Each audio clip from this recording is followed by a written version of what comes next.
Everyone, कैसे हो आप सब? आई विश आप सब बहुत बहुत बहुत अच्छे हों, स्वस्थ हों, मस्त हों, खुश हों और अपने जीवन में आगे बढ़ रहे हों। मैं भी बहुत अच्छी हूँ, स्वस्थ हूँ, मस्त हूँ, खुश हूँ और अपने लक्ष्य की ओर आगे बढ़ने का प्रयास कर रही हूँ। और आज की सुबह सुबह की शुरुआत मैंने की है गर्म पानी के साथ। और चलिए जानते हैं आज का सुंदर विचार क्या है। तो ईश्वर ने हम सभी को एक बहुत ही अनमोल शक्ति दी है। वह शक्ति हर किसी के पास है और यही शक्ति मनुष्य को अन्य जीवों से भिन्न भी बनाती है। वह शक्ति है स्मरण शक्ति। स्मरण शक्ति से इंसान अपने जीवन में बहुत ऊंचाइयों तक जा सकता है, बहुत आगे तक जा सकता है। परंतु क्या यह पूर्णतः सत्य है? नहीं। यह पूर्णतः सत्य इसलिए नहीं है क्योंकि कभी-कभी इंसान इसी स्मरण शक्ति का प्रयोग गलत तरीके से करता है, गलत चीज़ें याद करने में करता है। उसकी स्मरण शक्ति जितनी तेज होती है, तीव्र होती है, वह उतनी ही तीव्रता से चीज़ों को याद रखता है और फिर गलत चीज़ों को याद करने के कारण वह मान लीजिए किसी ने उसको धोखा दिया है, किसी ने उसको उसके ऊपर कटाक्ष किया है या उसके साथ कोई गलत व्यवहार किया है। जब व्यक्ति इन सब चीज़ों को याद रखता है और फिर वह प्रतिशोध लेने का सोचता है। पहले प्रतिशोध लेने की तैयारी करता है, फिर प्रतिशोध लेने का अवसर ढूँढता है और इस तरह से वह अपनी स्मरण शक्ति का इस अनमोल शक्ति का गलत तरीके से प्रयोग करता है और फिर उसका जो संतोष होता है, उसका जो जीवन का आनंद होता है, वह सब नष्ट होने लगता है और धीरे-धीरे वह आगे बढ़ने की बजाय पीछे होने लगता है। और इसी के विपरीत यदि हम स्मरण शक्ति का सदुपयोग करेंगे, तो फिर हम बहुत अच्छी-अच्छी बातों को याद रख सकते हैं, अच्छी-अच्छी चीज़ों को जीवन में जो प्रसन्न वाले पल हों, उनको याद रख सकते हैं, तो जीवन बहुत बेहतरीन बनेगा और हम अपने जीवन में आगे भी बढ़ेंगे और जीवन हमेशा प्रसन्नता से भरा रहेगा। तो बस ये था आज का सुंदर विचार। आई होप आपको इससे कुछ समझ में आया हो। और अभी मैंने अपनी सुबह की पढ़ाई ख़त्म कर ली है और अभी मैं जो है यशवी का बैग एक बार चेक कर रही हूँ ताकि जो है यशवी कोई भी चीज़ मिस ना कर दें। वैसे मैं रात में ही यशवी का बैग लगा के रख देती हूँ, पर फिर भी एक बार मुझे सुबह क्रॉस चेक करना होता है क्योंकि कभी-कभी यशवी अपने मन से कुछ ना कुछ चीज़ें जो है निकालती रहती हैं, जिस वजह से फिर जब स्कूल पहुँच जाती हैं फिर दिक्कत होती है। तो बस ये मैं एक बार चेक करूँगी कि क्या-क्या मतलब रखा हुआ है और वापस से उनका बैग लगाकर फिर यशवी को स्कूल जाना है छोड़ने। और आज जो है सुबह की स्टडी टाइम में मैंने बहुत थोड़ी-सी ही पढ़ाई कर पाई थी क्योंकि सुबह-सुबह मुझे बहुत ज़्यादा काम रहता है, यशवी को स्कूल भेजने की प्रिपरेशन मुझे करनी होती है, तो इस वजह से। और जो है तो अभी मैं मैथ्स टीजीटी की प्रिपरेशन के लिए एनसीईआरटी बुक क्लास 7th की बुक को स्टार्ट किया है मैंने क्योंकि मेरे पास 9th 10th 11th 12th में से कोई भी बुक नहीं है और अभी मेरे पास हाल-फिलहाल में 7th 8th की ही बुक थी एनसीईआरटी की, तो मैंने सोचा क्लास 7th की ही बुक से स्टार्ट कर दें विदाउट वेस्टिंग माय टाइम। इसीलिए मैंने जो है एनसीईआरटी क्लास 7th की बुक से पढ़ाई जो है स्टार्ट की है। और जब यशवी स्कूल चली जाती हैं तो उसके बाद मुझे 1 से 1.5 घंटा मिल जाता है, हार्डली मैं इतना ही टाइम निकाल पाती हूँ।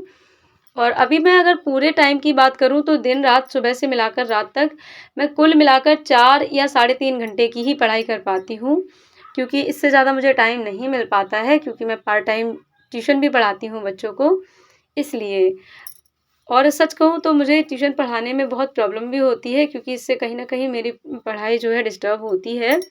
पर क्या करूँ, साइड वाइज़ अर्निंग भी ज़रूरी है, नीड होती है तो फिर लगता है कि हाँ, इसको करना चाहिए, इस वजह से। और अब मैं जो है अभी मैंने दोपहर में जो टाइम डिसाइड किया है उसमें भी मैं मैथ्स ही लगाऊँगी और उसके बाद जो रात का टाइम होगा उसमें मैं जो है पैट की प्रिपरेशन करूँगी। तो इस टाइप से मैंने अपने दोनों टाइम को डिवाइड किया हुआ है ताकि मैं पैरेलल अपने दोनों एग्ज़ाम्स की प्रिपरेशन करते चलूँ साथ के साथ। अदरवाइज़ किसी एक एग्ज़ाम के भरोसे रहने से तो चांसेस कम लगते हैं क्योंकि टीजीटी मैथ्स जो है मैथ्स से प्रिपरेशन करना थोड़ा-सा हार्ड भी लग रहा है मुझे, अभी तो हार्ड लग ही रहा है। आगे कुछ टाइम की प्रिपरेशन के बाद ही मैं बता पाऊँगी कि हाँ, एग्ज़ैक्टली मेरा जो परफ़ॉर्मेंस है वो क्या है। और अभी आप देख सकते हैं 11 बज चुका है और अभी मैं अपने काम से जो है फ्री हो गई हूँ और अब मैं थोड़ी-सी पढ़ाई करूँगी बैठकर। तो देखती हूँ कितना पढ़ पाती हूँ, क्योंकि बीच-बीच में कभी-कभी कुछ ना कुछ काम आ जाता है, अड़ोस-पड़ोस से कोई आ जाते हैं तो डिस्टर्ब होता है। पर अभी देखती हूँ जितना मैं ज़्यादा से ज़्यादा हो सकेगा मैं पढ़ लूँगी।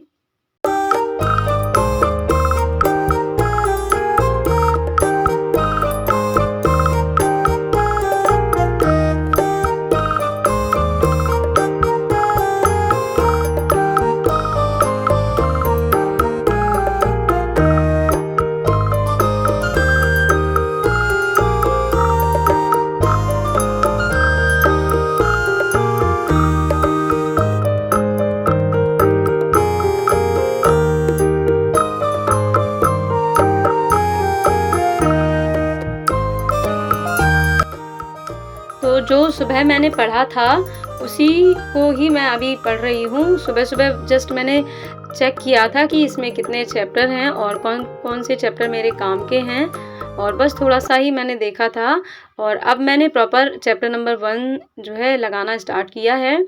और ये क्लास 7th की बुक है, काफ़ी ईज़ी है और फर्स्ट जो चैप्टर है वो रेशनल नंबर्स हैं। तो इसको मुझे ज़रूरत नहीं पड़ेगी कि मैं किसी रफ़ रजिस्टर में इसको सॉल्व करूँ। ये मैं ऐसे ही एक्सरसाइज़ में ही ओरली ही इसको सॉल्व करते जा रही हूँ अभी। और काफ़ी ईज़ी है, पर हाँ, ये है इससे मुझे थोड़ा-सा कॉन्फिडेंस आएगा कि हाँ, जब मैं क्लास 7th की बुक आसानी से कंप्लीट कर पा रही हूँ, तो फिर मैं क्लास 8th की बुक की तरफ बढ़ूँगी और फिर 8th की बुक कंप्लीट करने के बाद फिर मैं 9th की तरफ बढ़ूँगी। तो ऐसे-ऐसे करके मैं स्टेप बाय स्टेप अपनी सारी प्रिपरेशन जो है कंप्लीट करूँगी। देखती हूँ मेरे से जो बन पड़ेगा मैं अपनी तरफ से 100% अपना दूँगी तैयारी में। फिर जो ऊपर वाले की मर्ज़ी हो, वो मिलेगा। और एक चैप्टर पूरा कंप्लीट करने के बाद रेशनल नंबर जो चैप्टर था वो उसकी सारी एक्सरसाइज मेरी कंप्लीट हो गई थी।